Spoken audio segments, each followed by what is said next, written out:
Welcome, everybody. Please rise for the Pledge of Allegiance.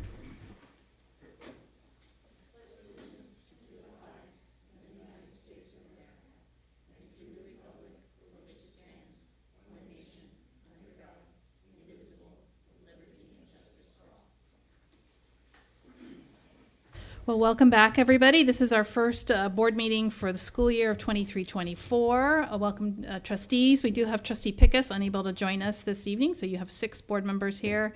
And welcome to our staff that's present this evening, and our Superintendent Smith as her first board meeting with us. I will turn it over to Trustee Jacobson to read out our closed session announcements.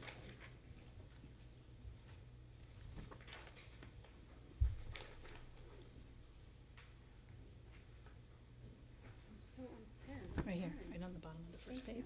Mm-hmm.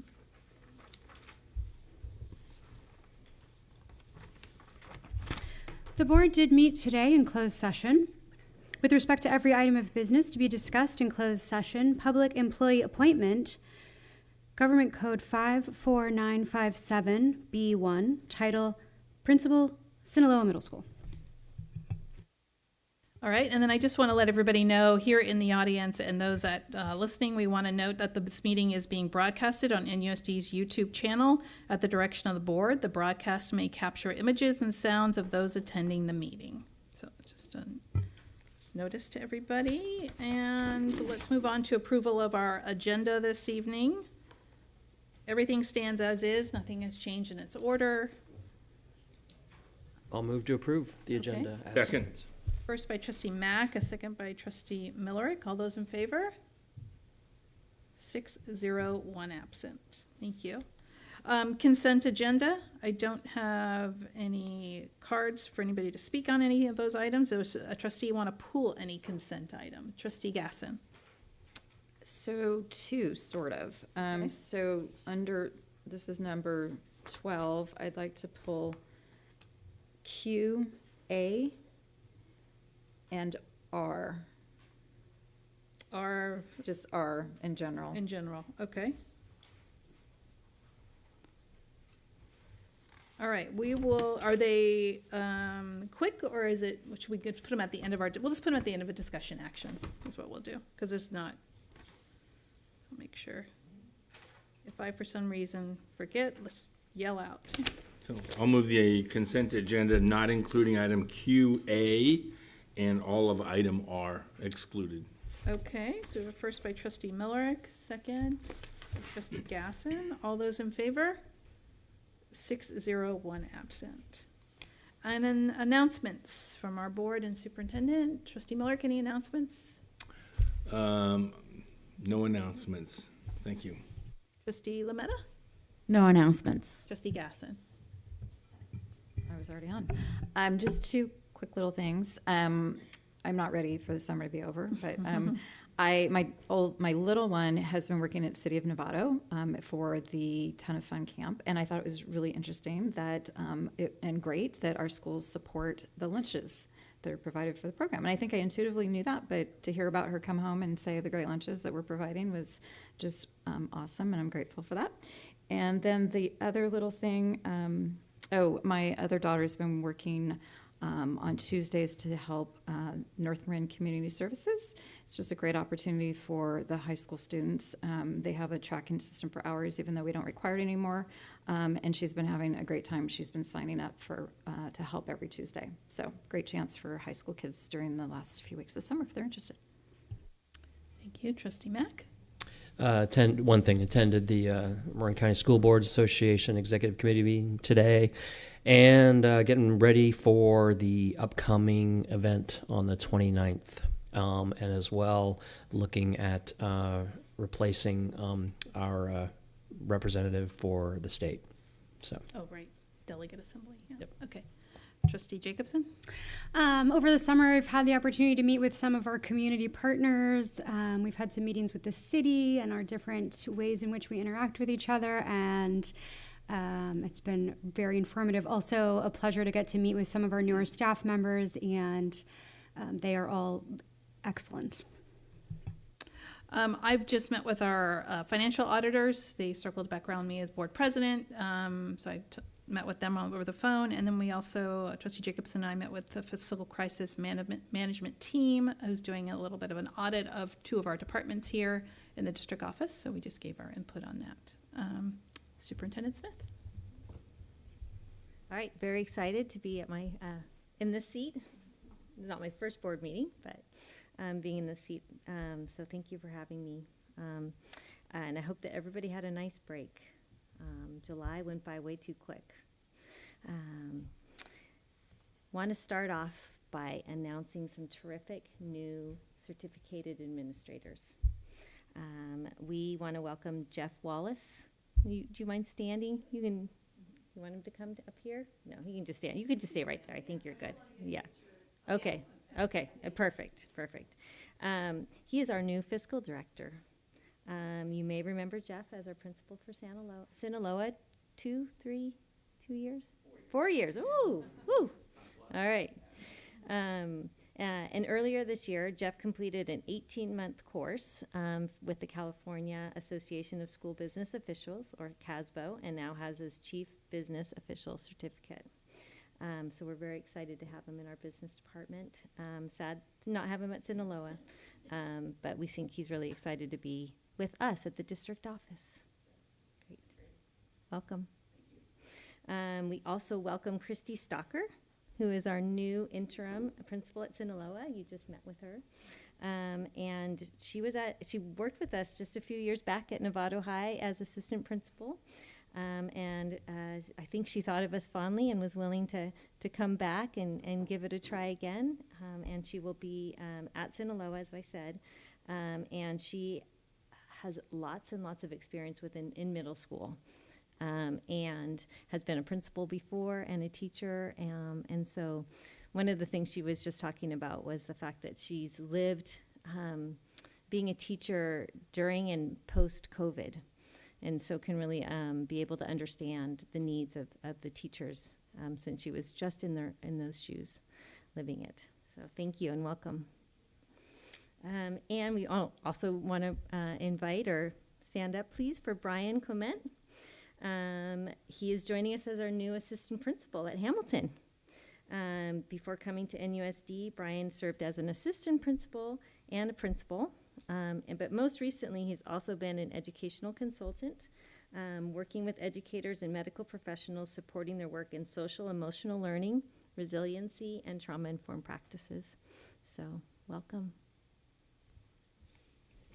And finally, might be somebody that you recognize and know. Our most recent hire is Derek Nell, who will be serving as the Director of Workforce Housing Development.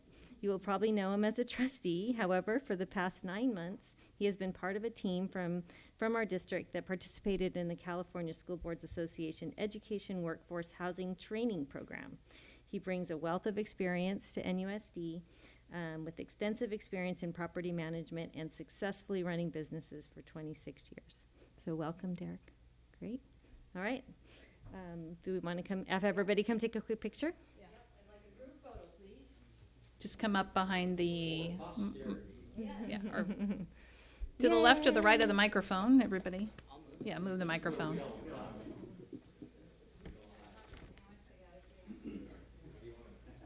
you want the short one. There you go.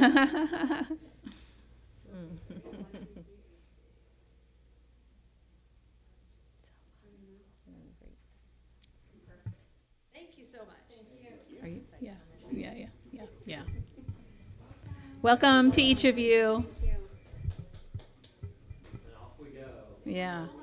We'll see if you're smiling on June 12th. All right, and that concludes your announcements? Yes. Oh, you have a few more, right? Go right ahead. And the district office has been hopping with activity as we have been fortunate to hire so many wonderful new certificated staff and classified staff. On the certificated side, we hired just over 30 certificated staff members last year at this time, and we're well over 50 this year. And a lot of that comes from the fact that there were many unfilled positions last year, and so we were able to fill those unfilled positions plus fill any new ones that we had. So we feel really good. We have a fabulous human resources team. I think they have special shirts now to show how fabulous they are. We have Franny, Michelle, Jess, Jen, Marcia, and Carol. And also want to point out that Oz Beckers, together with support from Leslie Benjamin, created these magnet calendars in front of you. This came out of the creation of a suggestion from a board member of, remember we used to make magnets like this, so you now have your own. So thank you to the work of Oz and Leslie. And we cannot go too far without just a big shout out to the IT bond and maintenance teams for all the work they're doing this summer to get our schools ready and prepared. And it's going to be up to the last minute. I think we're all very happy that we have the start of school is a little bit later than maybe it has been in the last few years. So we're grateful for that time. And then we look forward to seeing staff on Monday, August 21st at the San Marin Gym, 8 o'clock for breakfast treats, and 8:30 we'll have a brief ceremony.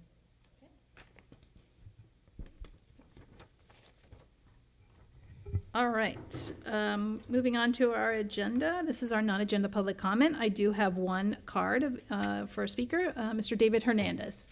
And just to remind our speaker, you have 3 minutes, and you can come right up to the mic. Go right ahead.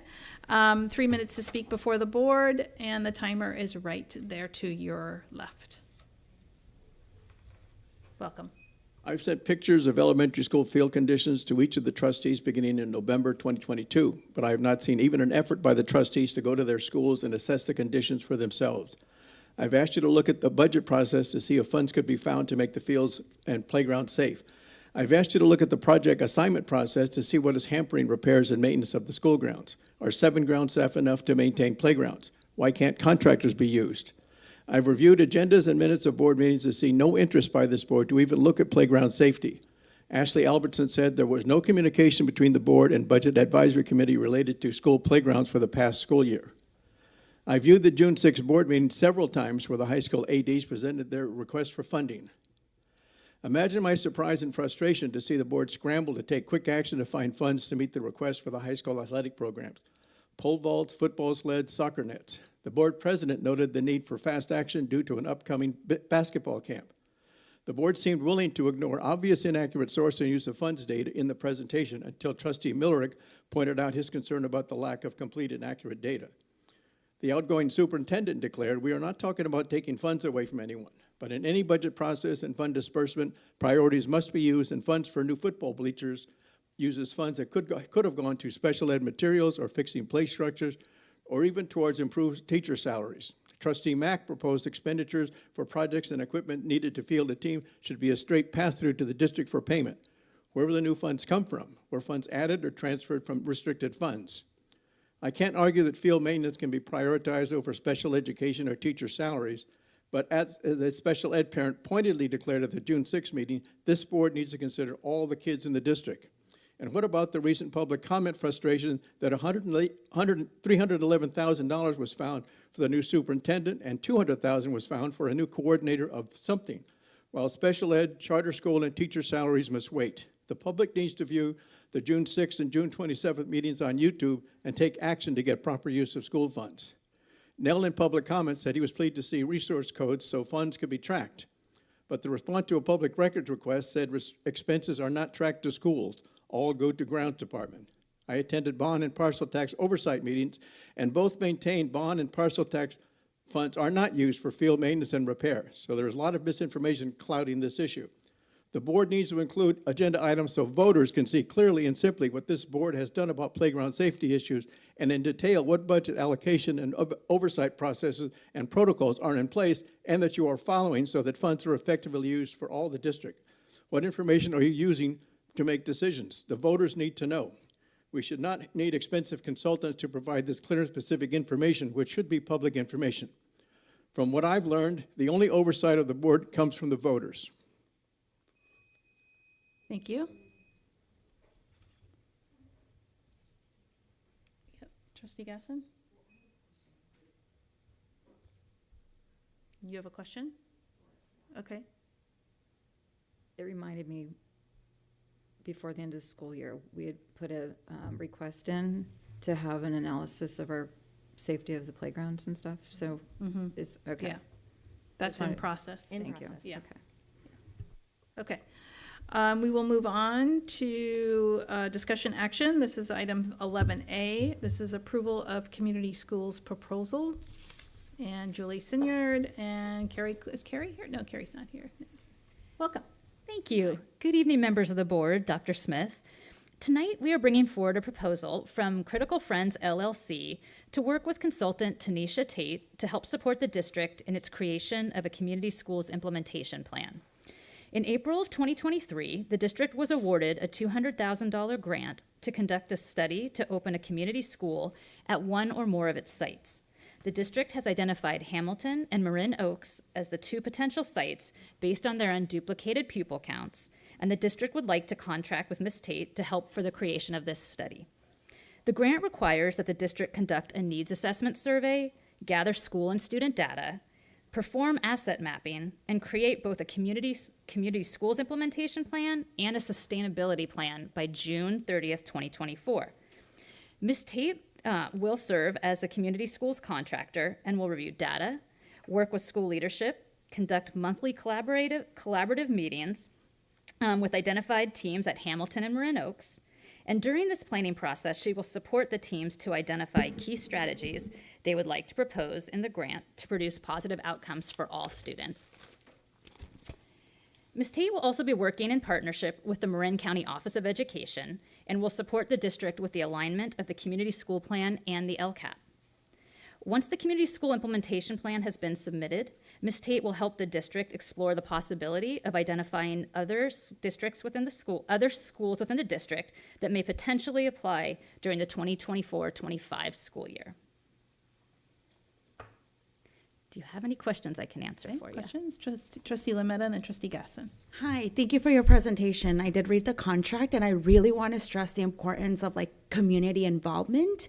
I want to stress that if we are going to serve these students, that I want Marin Oak students at the table, and I want parents' involvement at Hamilton. It's really important, and especially in the direction that we want to go in the district. So I just want to stress that. And I know that we're submitting the grant, the second grant proposal in January 2024.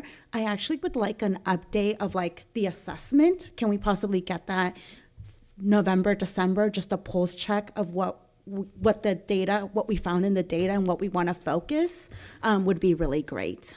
Great, thank you. Trustee Gasson?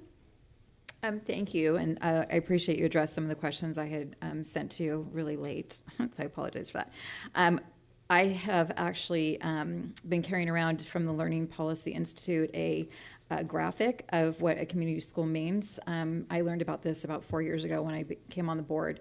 And so it's a great model and tool that they actually used at a presentation I had forwarded to Superintendent Smith on collaboration in community schools in Marin County. And so I meant to hand this to all the trustees, but I'll do that later and give a copy to Ellen if she wants to include it as well on our board agenda. One of the things that when I was reviewing the content, and I wondered in terms of timing, we're working with John and having a site space utilization plan. I don't remember the technical term. I'm wondering, that's a great piece, because as you read the back of the grant paperwork, it highlights, that seems to be a component. So I'm wondering about the timing with that. Is there a focus on for him to take those schools as a priority so we can get the layout and the information from that sooner rather than later? It's definitely something that we can discuss, absolutely. Okay. It just seemed to fit in alignment with what they were asking for, and since we're already doing that, I didn't know what that was.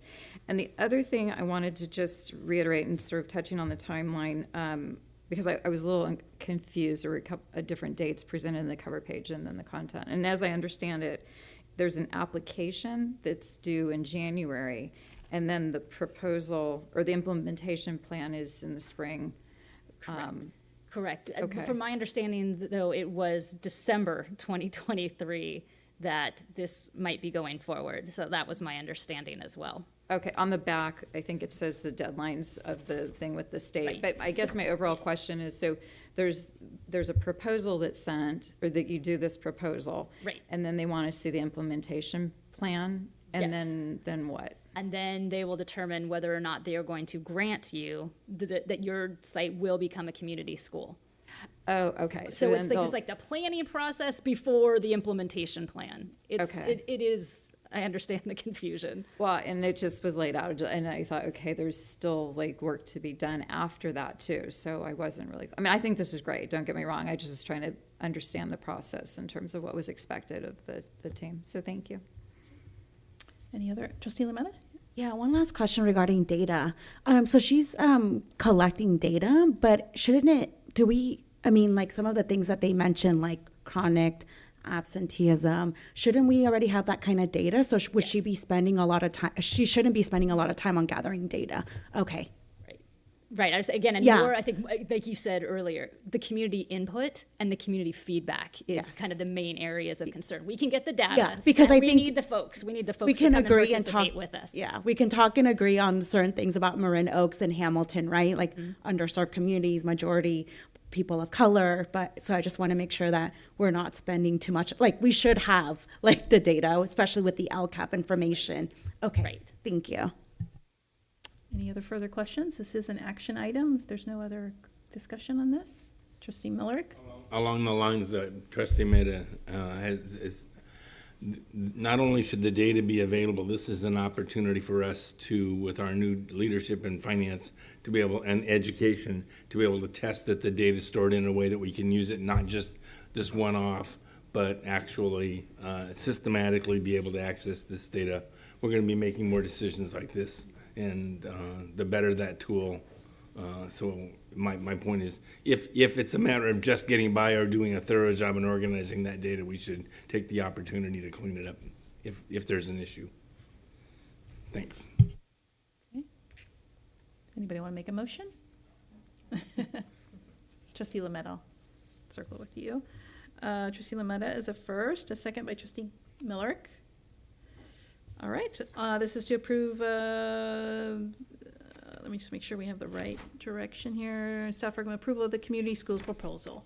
All those in favor? 6-0, 1 absent. Okay, thank you. Moving on to, yes, We report one absent. Do the minutes actually record the individual Recorded, trustee's yeah, name? yeah. So I just got back from a conference where they're analyzing public record minutes data, and there was an issue. Sometimes they weren't able to figure out the actual vote. no, So each vote has each board member's vote, right? Yeah, we yeah, list so each name. this is yeah. artificial intelligence program to watch us do our job and advise the public. So it was an interesting conference. Thank you. All right, moving on to 11B. This is approval of the Cooperative Strategies proposal to provide attendance boundary analysis. I know we have somebody on our Zoom, but you're going to be the person.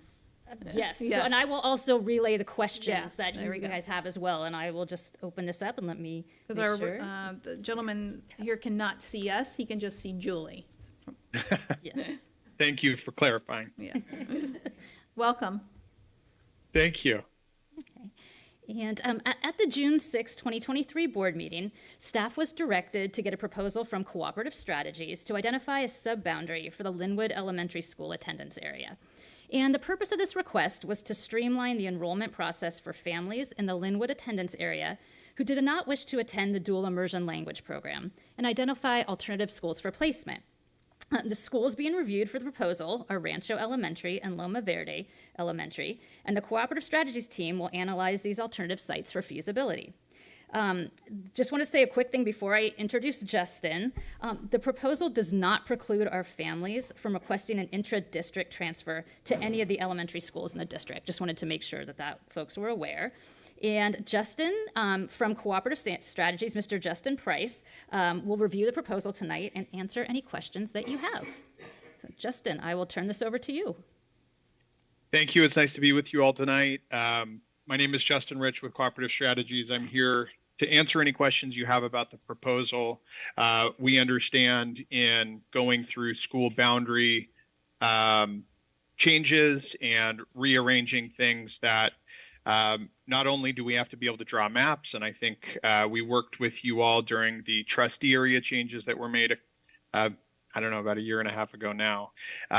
So that's certainly a part of it, but also the data analysis that goes into it. Our goal is to help support good decision making by taking a data-driven approach, making sure that we can look at all of the various factors that may go into this.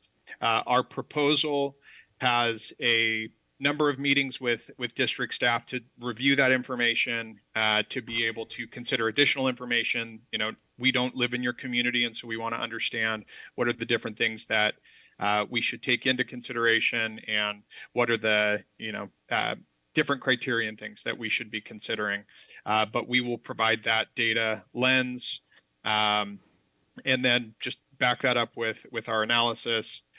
Like I said, we'll be meeting with district staff to review various options. There is community engagement as well, and we'll host a community meeting to explain the recommended changes, and ultimately report back to you what we hear along the way. Happy to dive further into the proposal or explain any, touch on anything that you may have questions about. Okay, board members, questions for Justin? Okay, Trustee Gasson, then Trustee Lametta. I feel like I remember when we had this conversation and I understood I thought I understood what we were originally doing. Now I'm just thinking, if a person can request to go anywhere else, why are we redrawing the boundaries around Linwood? Justin, I'll answer this one, or were you able to hear that? I was. Okay. What I heard is why, when there are intra-district transfers that are available, why would you go through the effort of redrawing boundaries? And it's a great question. I do think at some point, if everyone is going to choose to go where they want, maybe that dilutes the impact of attendance boundaries. I think what most of our clients want to have boundaries regardless of what kind of open enrollment policies they have, so that when necessary, if there is overcrowding at a given school, that they are prepared for that. And that's part of what to avoid that sort of a situation where you might have overcrowding, and anticipate those situations where folks are opting out to a different school. So that's part of the analysis. And I think that the value in that is not having to come back and do this again. I would imagine that would be frustrating for the board, for staff, for the community. So trying to get all of the various data on the table and try to make the best decision possible based on that. That's what I would say. Hopefully that answers the question. But I think originally my thought process was that, Linwood has its boundary. And if a parent chose not to to go to the dual immersion, that they would then open up to whatever the two closest school. Like, I thought that was the direction, that theoretically you would have additional space then at those two sites for the potential that there would be families, rather than, I don't want to be in dual, for whatever reason, that their student doesn't want to be at the dual immersion program. Our policy currently is they can apply, wherever, and may or may not get in depending on I just learned that PV is got 460 something students, which is, when I left, it was like 370. So there's probably not any room there. They wouldn't be able to get to PV. But my original thought was, the intent of this was to say what two school sites, if it's not Linwood, what two school sites would you then automatically be eligible for? And then also, in theory, that you would take precedence over somebody trying to transfer, just let's pretend it's Rancho. So you could get in, you'd be guaranteed a spot at Rancho, and you would be on preferential treatment rather than somebody coming, I don't know, from San Ramon going to Rancho. So that was sort of what I thought we were doing, and this just seems to be, am I missing something? No, that is still the intent, so that these would be within the Linwood boundaries. This would, if you are not choosing to do the dual immersion program, according to your boundaries, you would either go to Rancho or to Loma Verde. But at the same time, we are not restricting folks that would wish to make an intra-district request. Okay, thank you. Yeah. That is clear then. Can I clarify that? Sure. So I do know that the process is a little bit cumbersome for our staff because every person who opts out gives a list of hierarchy where they might want to go. Then all that information has to be tested against what the current enrollment, projected enrollment will be for the next year. Then they have to decide, can they go there or not?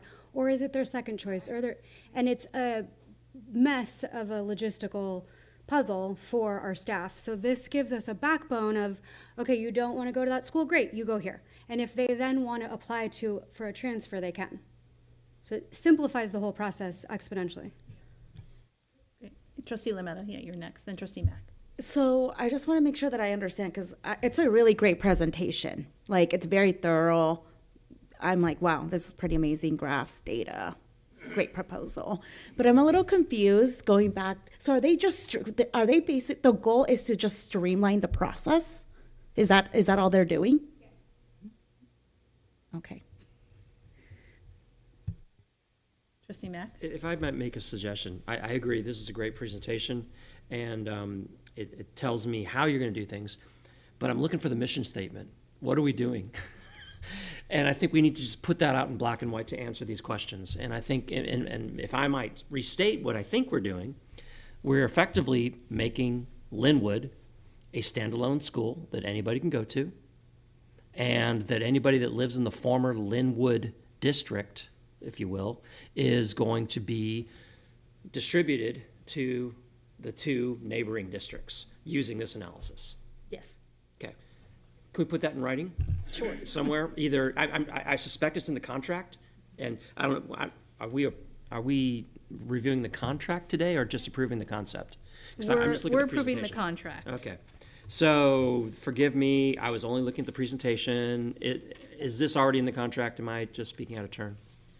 It probably could be more clear, There's only one. I don't see the contract. just a purpose statement of our purpose for doing. As we Purpose, roll this out, let's Yes. make sure we have a clear purpose statement of why we're doing this. But, yeah, it doesn't say, yeah. Got our local demographer here to talk. Yeah, yeah. But you see what I'm saying? So if we could just have that really crystal clear, so we know exactly what we're doing. Because I think that there's not an entire clarity that there is going to be no district for Linwood anymore. Right. But it's clear to me, but I think we need to make it clear to everybody, so. Thank Are you. you good with that, Julie? Yes. Okay, with that direction, yeah. Thank you. Okay. We might just have trustee Millerick, sorry, and then trustee Lametta. So there's this slippery slope of, we have a school with no boundary. This was the essentialist school of 20 years ago, and it creates, that didn't work very well for a bunch of reasons.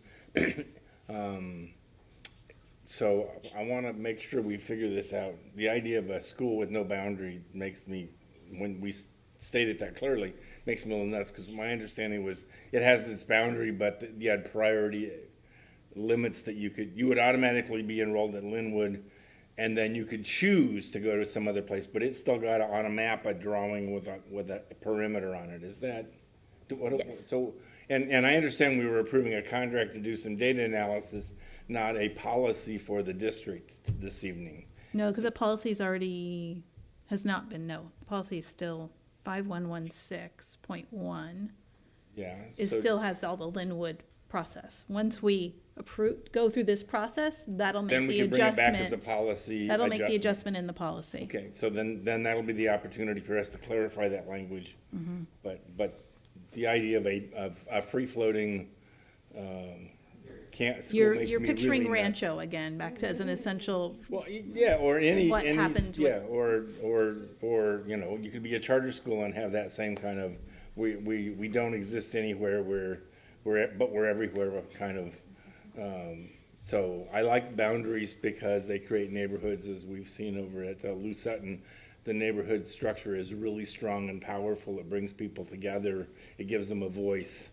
I like neighborhoods because it empowers the local residents. It causes us grief, but the community gets what they want. Yeah. Superintendent Smith would like to say something. The way it was described to us was that the Linwood boundary is not changing. It continues to have a boundary. I would consider these like sub-boundaries. So if you're a parent and you live in the Linwood boundary and you say, I prefer not to have my student in the dual language immersion program, maybe they're a fourth grader and they don't qualify or that's not what they want, then they click on and they put in their address and they said, okay, then you'll be assigned to Loma Verde, or they'll put in a different, or Rancho. And that's what this project is, to determine where all the different addresses would go.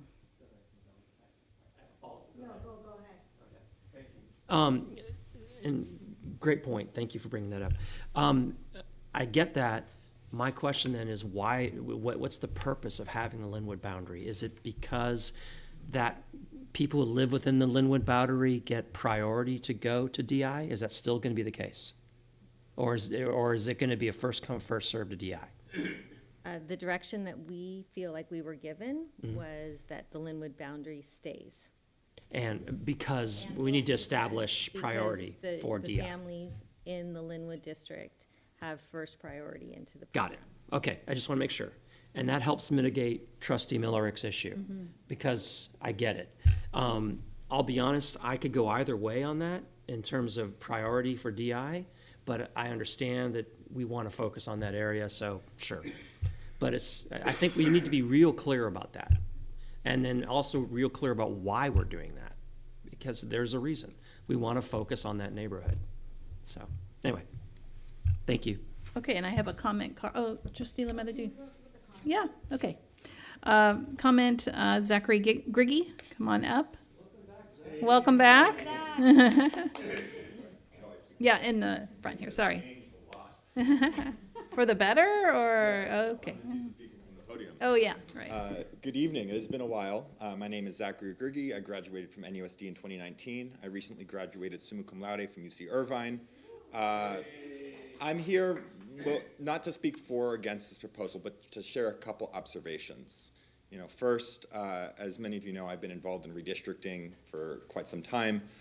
And I guess this is a question both of the board and, if I'm allowed, the consultant that the board will likely engage for this process. And that is that, and I'm going to harken back to redistricting here, but in general, there's kind of things that work in the abstract and things that apply at the local level. For example, when redistricting, it is generally advised to draw very compact districts, that are kind of uniformly shaped. But at NUSD, in the trustee area redistricting process, we deviated from that slightly because we had local conditions. Namely, we didn't want trustees only representing one school. That forced us to kind of draw more sprawling districts in some areas. And so in that case, a local criterion outweighed that general abstract criteria. And so as we go about this process, and I'm worried that, if we strictly look just at the data and not pay attention to those local criteria, that those sorts of unique local factors that influenced NUSD's redistricting might get lost and might have a deleterious effect on the area there. So I guess the question that I want to ask this board and potentially the consultants are, how will those criteria be balanced? How will the local issues that matter to these schools and these neighborhoods be balanced with the data in general? And then the second point I wanted to mention too is just something that came to me while I was just kind of sitting back there. And I was kind of remembering the controversy that ensued during NUSD's budget woes when they were looking at closing a school. And a concern that kind of struck me while I was back there is, if we already redraw the attendance areas for Linwood, then I think that if such a situation occurred again, where the board was asked to close a school, an argument could be made that, hey, we've already redrawn the attendance areas here. We can just close the school, delete the attendance area, and we already have a backup already done. And I'm worried that a cost-sunk fallacy type argument will occur. We've already redrawn the attendance areas here, and if we close any other school, we have to redraw the attendance areas again. So let's just close the school we've already redrawn.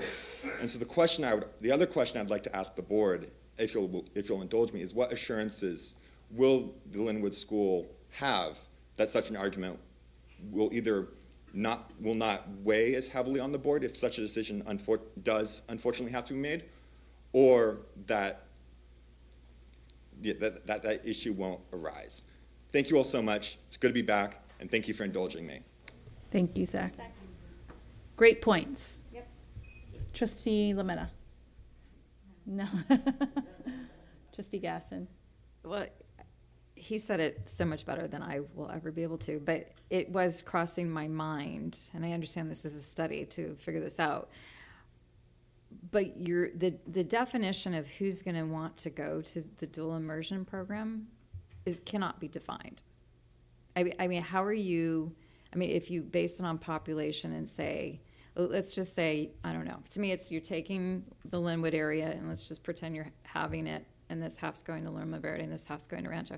How do you know that the area that people are living in that would go to Rancho, like maybe there's 40 people who opt out of Loma Verde and want to go to Rancho, but you only get 2 that decide, that live in the neighborhood that Loma Verde would be, I guess that I'm struggling, and I don't know if it was exactly what he was saying, but I'm struggling with how are you going to know what the drive is of who's not going to want to be in a dual.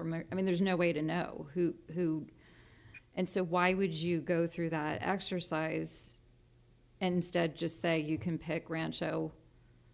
Or, I mean, I understand and I understand it's a nightmare when people want to move around, but like a default, say you can go to Rancho or you can go to Loma Verde. Which do you want? I think. Yeah. You're still, well, but you're not going to know who's, and then you've got people that are coming in though too, because there's people, like I would have loved it at the time. I would have loved to have transferred into, oh my gosh, Linwood. So I guess well, it could open up a place someplace else, but I don't know. There's something that's not working for me. I'll defer to what the board wants. I understand the purpose, and I certainly know that it's dreadful. I was on the wait list to get into PV, and the families want to know where they go. They want and I will say it's great that our school district allows the opportunity. You don't have to reapply every year, because where I grew up, you had to reapply every year to stay at the school you were at. So I understand the purpose. I guess I'm just struggling with how is that going to. It sets a criteria or a place, but I don't know that I don't know how it's going to determine how many people are going to, how are you going to determine how many people are going to opt out of dual immersion when you split it like that? I can't speak to that, but I bet we could get, historical data. How many of our families in Linwood are requesting transfers somewhere else? So if we look at our numbers, potentially we could see from past intra-district transfer requests kind of what a number might be to get at least a gauge. And then I think, we have to look at that. And if we are a district that is allowing families to have choice, either, you are in the dual immersion program or you aren't, that's something else that we would have to consider. So again, valuing very highly the dual immersion program, like you said, and respecting the families that live within that boundaries, that's just one of our decisions that we would have to make.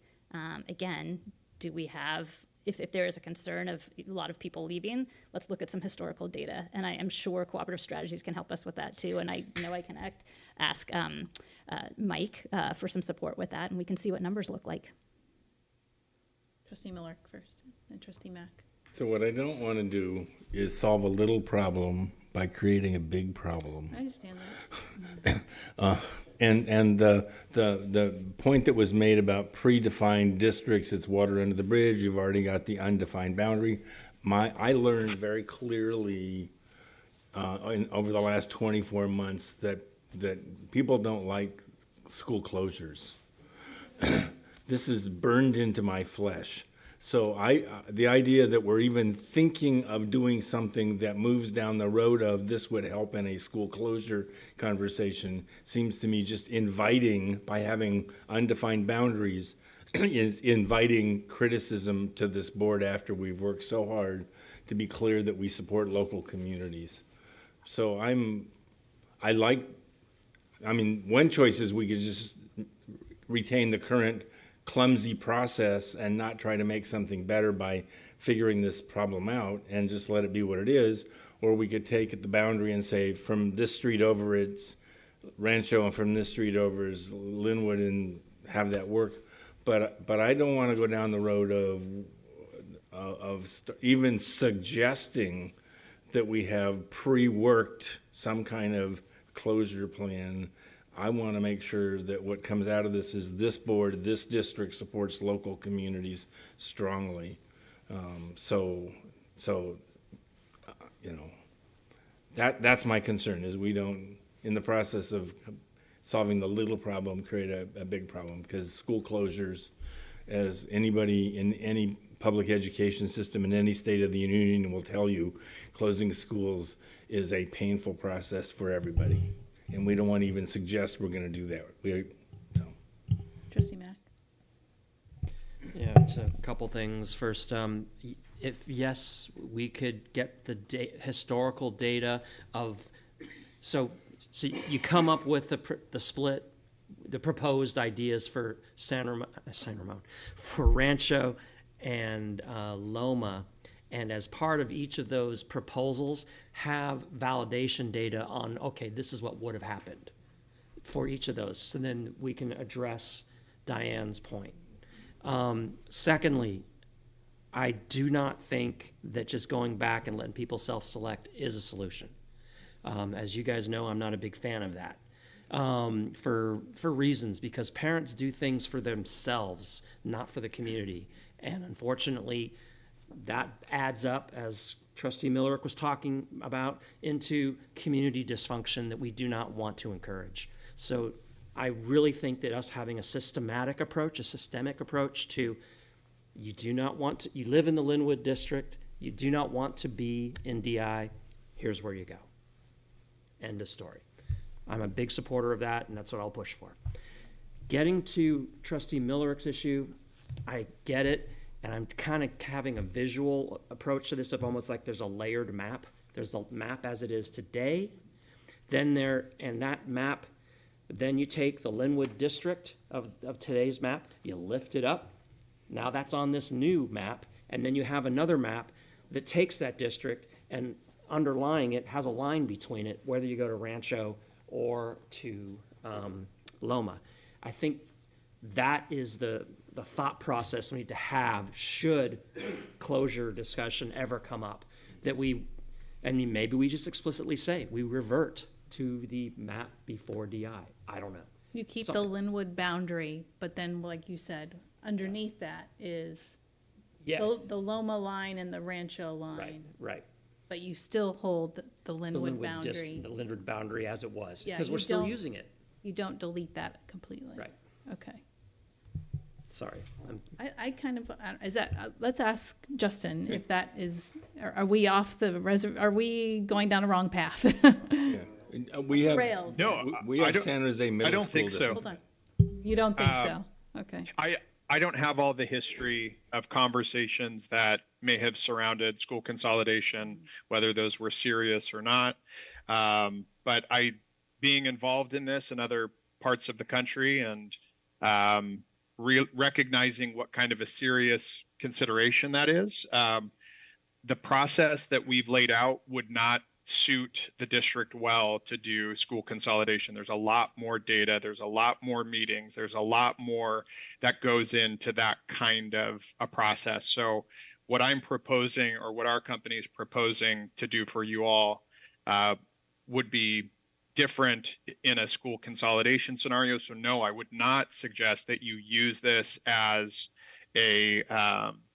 as a proxy for going down that road eventually. There's facilities condition, there's a number of other things that, should you ever get to that point because of budget situations, that you would want to consider, not this narrow view just of who are the kids that live in various areas and what would the enrollment impact be. And that is essentially what I think we're looking at now. I also think that would need to be a separate decision irrespective of boundaries. And, again, I think there's a lot more that goes into that. I will just say it's nice to hear Mr. Griggy's voice, and I know that he's been helpful in the past.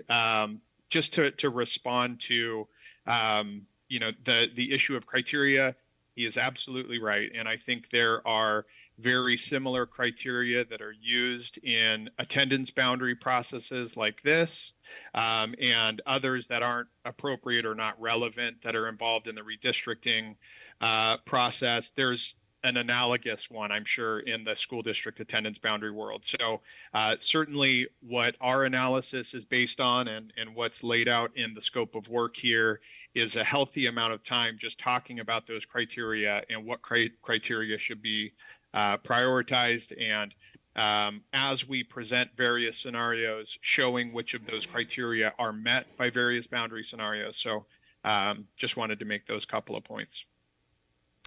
All right, okay. Well, I want to make sure that it includes, is the board in agreement of, we really kind of want to keep Linwood boundary intact. We don't want to take that boundary and put a line in the middle of it and evaporate it completely, where it does not exist anymore, so. Use that for prioritizing Yeah. NDI students anyway. Yeah. So, Are you, is staff, you're, okay. Okay, Yeah, so- I just want to make sure that we go into this process with that board direction. We are considering dual immersion at San Jose Middle School. This conversation gets bigger when we include the middle schools. Okay. Yeah, I think that, I'm the same way. Wait a minute. I'll move to Okay. approve. Okay. Yeah. So we have a first by trustee Mack, a second by trustee Jacobson. All those in favor? Opposed? 5-1. With trustee Lemetta opposing. So we've already voted though, trustee. Yeah, we've already voted. Agenda planning, San Jose, TI. Okay. Staff, I just want to make sure, Julie, you're good, and just what the board, okay, and we can have another discussion in agenda planning if we have to on that, just to make clarity. And I want to thank Justin for zooming in, and thank you very much. Thank you very much for your time. Okay. All right, moving on to item 11C. This is a board policy. This is 5111.1, district residency, the AR. This is the Julie board meeting. Yes, I'm like, sorry, you guys, I'm here all night. I do want to apologize for bringing this AR 5111.1 as it was already an administrative regulation approved by the board. And I am requesting this evening that the board consider approval of the AR based on it already being adopted previously. Apparently, this AR was missed in the migration of our board policies from Agenda Online to Gamut. But if the board would prefer and we want to bring it back for a second reading, that is not a problem. We can do that as well. And basically, this AR determines the criteria for residency, discusses residency based on parent-guardian employment, and details the manner in which community families can demonstrate proof of residency. So that's the gist of AR 5111.1. Okay, board members, any question? This is 11CA. Any questions on this? And this will just be a final approval. I'll move because- final approval. Okay. I think it's just a cleanup exercise. Yeah. First by trustee Millerick, second by trustee Lametta. All those in favor? 6-0. All right, and staying within item C, this is, item D, this is another board policy, 11D, what policy? 6179, supplemental instruction. Yes, and thank you. This is a first read. This board policy basically states that supplemental instruction shall be offered to students who are recommended for retention or identified as being at risk of retention at their current grade level. And it discusses the different types of supplemental instruction the district may offer, including instruction both during the school day and outside of school hours. And while this is a first read, I do want to reassure the board that the district has been providing supplemental instruction for all of our students that are in need, and just bringing this policy forward to codify. All right, board members, any questions? Okay, this would be just a first reading, and it'll move to consent if there's no questions or So moved. concerns. Okay. This first by trustee Millerick, second by trustee Jacobson. All those in favor for first reading? 6-0, one absent. All right. You got Move consent to items? consent, yeah, thank you, trustee Millerick. This is item Q, 12Q. This is trustee Gasson, 6153. Thank you. I first want to say I'm super excited. I had put in a request for the parent guardian permission slip after having dealt with having to be the person to receive them for the 8th grade activities at Sinaloa. It was very confusing. People were not able to, they were just signing everything and not even understanding. I even signed in a place that I didn't have to. So ironically, I guess there was something being worked on in the middle of that. And so Ellen redesigned this, I'm sure with help from some other people. I think it came out great. I did put it out to people to get input, just to see, you know, sometimes we get in our own little space on what something says or looks like. I had just two thoughts, or one possible change and then a thought. It was mentioned to me, and rightly so, we have a policy that we have to complete a driving form, and I forget what the form is called. I didn't look at it before I left, but I just completed it. Every year you're supposed to show your, you know, driver history, your insurance, and all of that. And To be a driver for taking other students. right. Yeah, yeah, So yeah. for one of the items here, it's private vehicle transportation notice. And so it was mentioned it might be nice to actually say, you know, approved drive NUS, you know, whatever we want to phrase it, but somebody who's been, is on the approved drivers list would be transporting the student. It's not just anybody that's driving. And the other thing was more globally that Trustee Pickus had texted me about, and I heard a couple more comments, and I understand from Leslie about having these streamlined and put online some way, so that if a student doesn't, you know, if some of them, I kept chasing parents down because the parent never got the permission slip, and we had still, I think, 10, or actually Jeff may know, maybe it wasn't 10. There were several kids who, even at the day of the trip, hadn't turned their permission slips in. So if there was a way, Abby's comment was that, you know, the teachers are already doing a whole lot. It'd be nice if there was an automated process. So just going forward, if we can look at streamlining things like this to a way that might be easier on staff and also easier for parents. And I think you and I had talked about some kind of, when kids come in late, like a pink slip thing that, I don't know, there was something at a prior school you had mentioned at some point, so.